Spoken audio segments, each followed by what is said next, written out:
Good morning. How's everyone doing? Hope you all are well today. Good to see you back. Good to see you back. Good to see you back. Good to see you back. I'm glad to be with you again. Glad to see you and glad to be seen. We are back for day 9 of our 50 real estate terms in 50 days. We made it to day 9. Praise the Lord.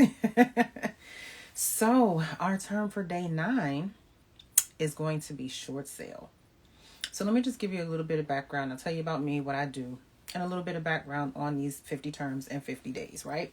Okay, so I decided I wanted to do this because around this time of year, I noticed that people tend to focus on education. Like that's a big thing this time of year because people have goals.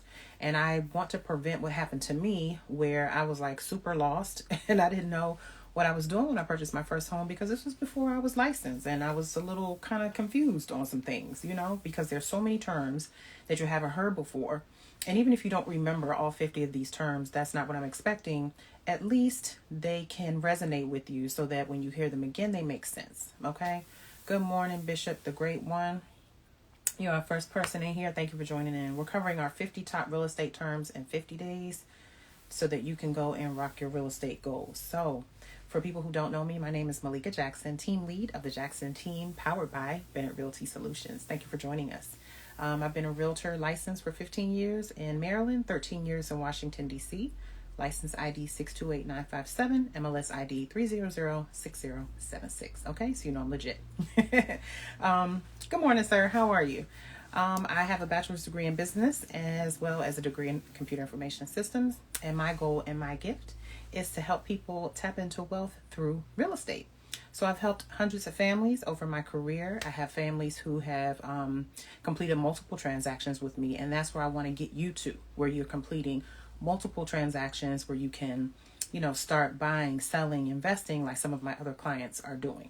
I can think of one off the top of my head. He did his 4th transaction with me this year. So that's where I want to get you. So that is why we're doing these 50 real estate terms in 50 days so that you can take this information, use it to empower yourself. What do you think about real estate investors? I'm one, so maybe I'm biased. I think it's the best thing going. Most millionaires you will read about, meet, know, they're in real estate. It's the quickest way to millions, in my opinion. There are other ways, of course, like social media millionaires are popping up every day. I'm trying to be one of them. But, and there's so many different things you can do in real estate investing. You can buy and flip. You can buy and hold, meaning you become a landlord, professional landlord. You can wholesale, meaning you find properties that are distressed and sell them to other people for a fee. Like there's so many things that you can do. You know what I mean? Tafari 111, good morning. I see you. Thank you for joining in on our day 9 of 50 terms in 50 days.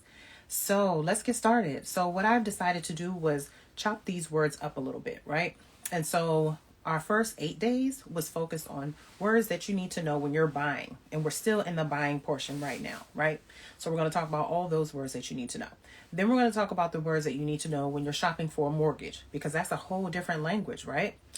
It's in real estate, but there's things that you need to know about mortgages, shopping for mortgages that are important.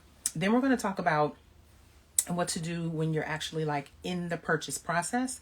There'll be a set of terms for that. And then we're going to break that down when you finally own your property. There's a set of terms for that. So we're going to break these terms down a little bit so that they make more sense. Chess, good morning. How are you? So we've decided, Chess, I need to update you. I've decided to break these words up. So the first 8 days, we covered words that you need to know when you're purchasing. Day 11, we'll move over to words that you need to know when you're shopping for a mortgage, because that language is a little different too, right? I have a question. Let me go back. I almost missed it. I think there are too many who are misguided and ill-equipped to be real estate investors. We have a real estate investor on the line, Chess. If you'd like to mention that, if you would like to come in and talk about that, hit the button. I'll bring you in. There are some who are misguided. Most real estate investors, if they're investors, it's because they know what they're doing. This is not an easy business to get into, but once you're in it, you can if you're able to stay in it, it's because you know what you're doing. Let me say that. So, we try to take a positive approach to it. As long as you get a good mentor, educate yourself, you'll be fine. Yes. Okay, I see where you said debt to income. Yes, that's a big one. Yes, you did make it today. Interesting. What's that mean? I don't know, Chess. I don't know. If you want to come in, we can talk about misinformation amongst real estate investors. That might be a good thing to talk about so we can answer this gentleman's question. Okay, so let's move on. So today is short sale. That's our word of the day. It's one of the last words that's in our home purchase part of this whole thing. And then we're going to move over to the lending and mortgages because that is a bit of a different language. And you need to know when they start talking about points and rates and closing costs and buy downs, you need to know about that kind of stuff. So let's talk about short sales. And this is very timely because we are getting ready to have a lot more of them. And we're getting ready to have a lot more short sales because, oh, by the way, do y'all like my new wrong side. Y'all like my new Starbucks cup? I just got this one the other day. So this is the thing. There are a few things that are going to take us back to getting into the short sale world like we were in, 2009, 2010. Some of it I've talked about before, but they all kind of work together. So a couple things happened. One, of course we had COVID that threw things really crazy. People lost jobs. People couldn't pay their mortgages, and they got a lot of workouts that kept them comfortable for a time, right? Now, they got mortgages that allowed them to either put some payments on the back of their mortgage, or once, they got on their feet, they had to come up with a couple of months mortgage at one time. Now, this is the thing. Like I always say, you take someone who was not able to pay 1 month's mortgage, and now these workouts are coming, and you're asking them to pay 2 and 3 months mortgage. Some people can pay that. Some people will save their money well, and some people will not be able to pay that, unfortunately, right? And so when you owe money and the bank is not going to make what they are supposed to make when you sell, that's what a short sale is. So basically, it's a shortage. The owner is not the one taking the shortage because the owner didn't put up the $500,000 to buy that house. The bank, or more specifically, the bank's investors, are the ones that put up the money to finance that house. So if a property is on the market, the person paid $500,000 for it for whatever reason. Right now, they can only get $475,000. There's going to be a shortage. That shortage is the short sale. So people ask me sometimes, well, does a short sale mean it's quick? I get that all the time. No, it does not. It means that it's probably going to take you a little longer because you have a couple extra layers of approvals that you have to go through and it's going to take a little bit longer. We have a question. Love short sales. Just a longer process, but usually great deals. Chess, you are absolutely right. They are great deals because you can get them a little bit lower from your standard market price, from your standard listing price. It's just that you're absolutely right. They do take longer. Can y'all guess how long my longest short sale was? This was probably 2010. My longest short sale was 2 years. Hand on the good Lord. It was 2 years. And it was 2 years because this is when short sales first started kind of emerging, and the banks didn't know what to do with them. We would send a package in for short sale approval, and we'll talk about the packages too. And they may not have had a short sale department yet. They didn't have short sale staff yet. They didn't know what to do with them. It was a whole thing. Now it's much better. So let's talk about what actually, the background, what we see when there's a short sale. All right. So you put the house on the market. You owe the bank, let's say $325. Maybe things have changed. You can only sell for $300. You're going to be in a short sale situation. And the way you know you're going to be in a short sale situation is to pull out one of my favorite tools of the trade, which is the seller net sheet, or the estimated seller expense sheet. Every agent has one. If you're selling property, they should be running that for you every single time. If not, your agent's slipping. We're not supposed to talk about other agents, so I'm just saying. You're supposed to be getting a seller net sheet. On that seller net sheet, there's a place where you can put how much you're going to sell this property for, right, in one section. Then another section talks about what you're going to make from the property and all of your expenses. So your commissions, because commissions are going to be your biggest, one of your biggest expenses, your transfer and recording fees, your taxes, your water escrow. There's always a water escrow. Title companies always charge you, well, in our area in DC, they charge $300 to make sure your final water bill is paid. So there's costs associated with selling. So you put all that on your net sheet, you put in what you're going to sell for, you put in all your expenses, and you also put in the balance that you owe the bank. That's where the short sale things comes into play. So now, if you put all that stuff in the seller net sheet and you come up with a negative number, you already know that you're in a short sale situation. You're not making enough off of the sale of your house to pay back the bank what they gave you. That's the short sale. So then what do? You go ahead and you list the property. Now, what I've learned in my short sale experience is right when you list the property, you got to call the bank right then and there and let them know, I'm thinking about selling. However, it looks like I'm going to have a shortage. What are your short sale procedures? Ask the bank that, because they're going to have a list of documents that you need to give them to get this short sale approved. And that's when I was talking about the package that we sent to the bank.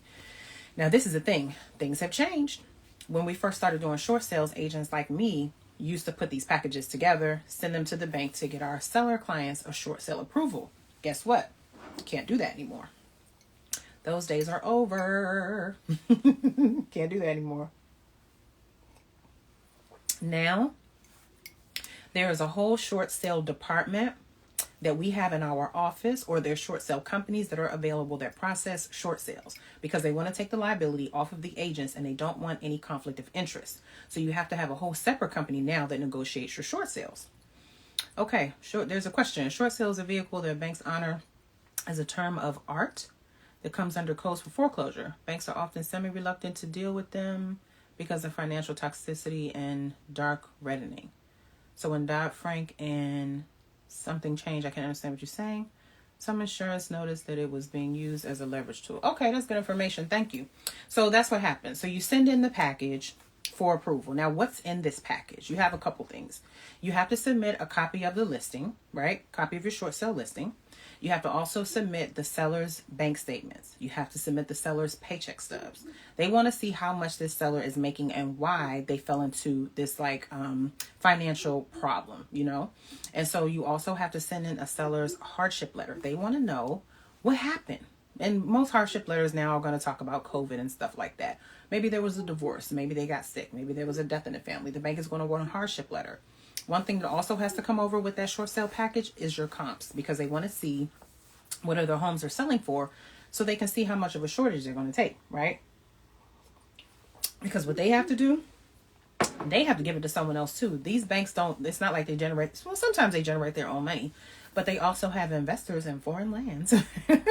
They give them money to give people to buy homes. Those investors are the ones that need to be satisfied, and those investors are the ones that have to say yes or no to this short sale. So the package goes to the bank. Now, this is all happening in the background while the agent is marketing the property. So if you're doing a short sale, if you're a seller doing a short sale, there's going to be a lot going on. They're going to be asking you for this and asking you for that. And you'll be working with a short sale specialist that's separate from the agent. Remember, because now the law is that you have to have a separate person, and they'll submit all that stuff to the bank for you. Then you wait. You wait for the bank to make their decision in the background. Now, while you're waiting, you're marketing the property, you're doing open houses, you're having buyers come in, and hopefully you're getting contracts. When you get a contract, you send that also to the bank so that they can look and see, okay, well, this person owes us this much. Right now, we have an outstanding debt of $300,000. They can get an offer for $275,000. At least we can get $275,000 off this person, So they're going to look at all the numbers. One thing they're going to do is order what's called a BPO. It's called a broker price opinion. The bank orders that. A BPO is almost like a mini appraisal. It's done by agents. I know some agents, they don't even sell. All they have is a BPO business, because I run a BPO business as well. I have people overseas that run that side of my business for me. All it is a property evaluation that tells the bank how much this house may sell for. And they use that to determine if they're going to allow or approve the short sale or not, right? I see some new people coming in. Oh, hi. Remy Sells DMV Homes, you're back.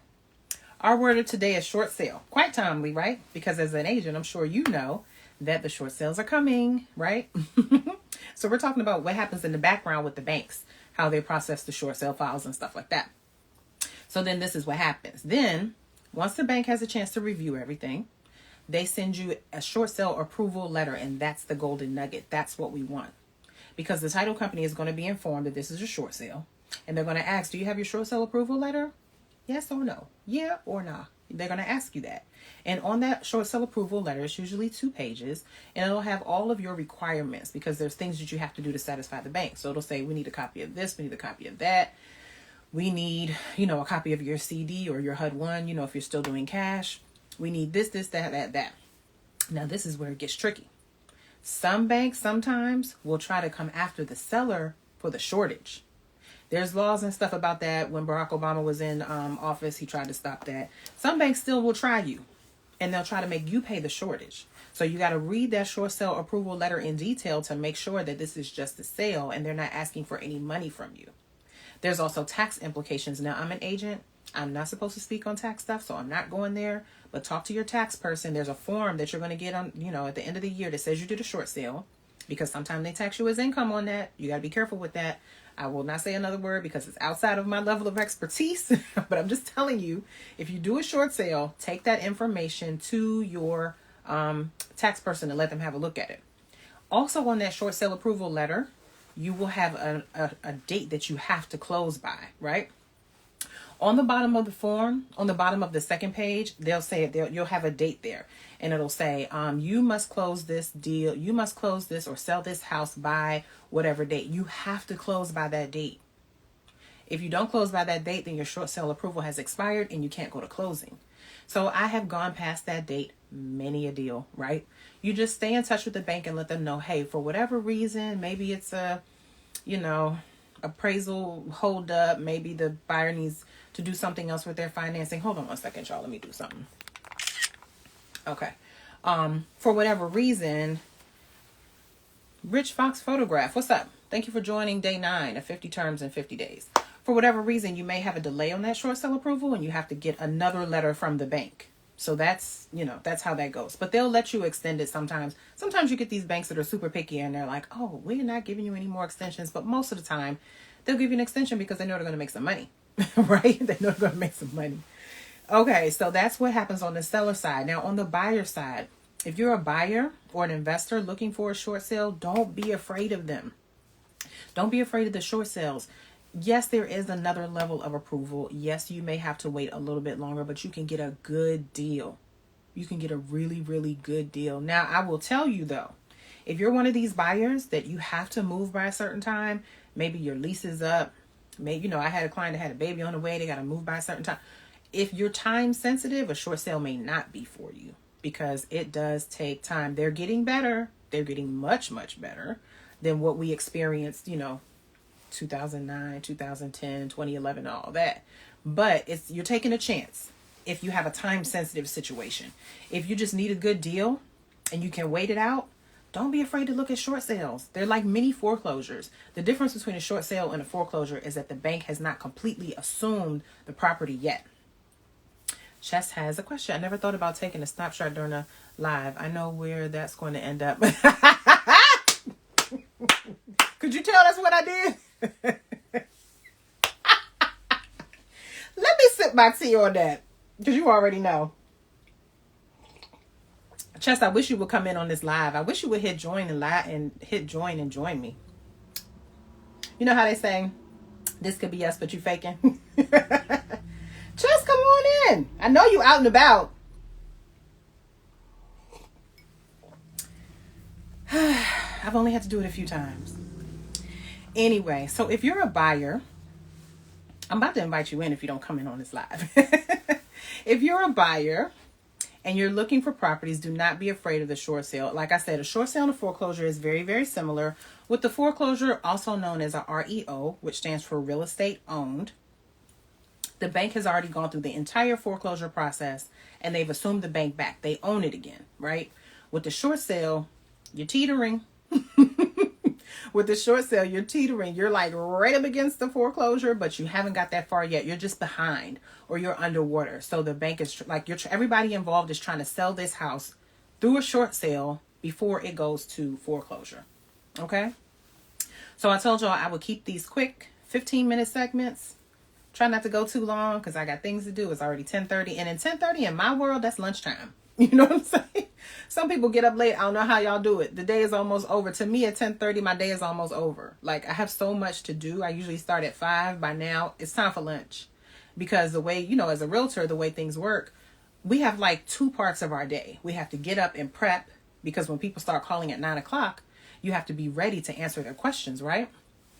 So I get up, do my prayers, do my workout, get all my files together. So when they start calling me at 9 o'clock, I can be ready. Like right now, I have a closing on Friday. When we've been on this live, I saw that they sent me the final closing statement and I need to call that buyer in order to go over the fees and make sure he's okay with it. And then by this time, like, this is my lunchtime. You know why? Because by like 4 or 5 o'clock, I have to be ready to start all over again. Who is that? The Reasonable Broad. Hi. Oh, Reasonable Brother. What's up? How are you? I have to be ready to start all over again because people, when they get off work, they want to see houses, right? And so I have a whole nother like set of things to do starting at 5 when everyone gets off work. So this is my lunch break. This is lunchtime. The day is kind of going away. Bishop the Great One, why do you think, what do you think about lenders offering the large home buyer grants? Well, let me tell you how I feel about those. I think it was a good idea.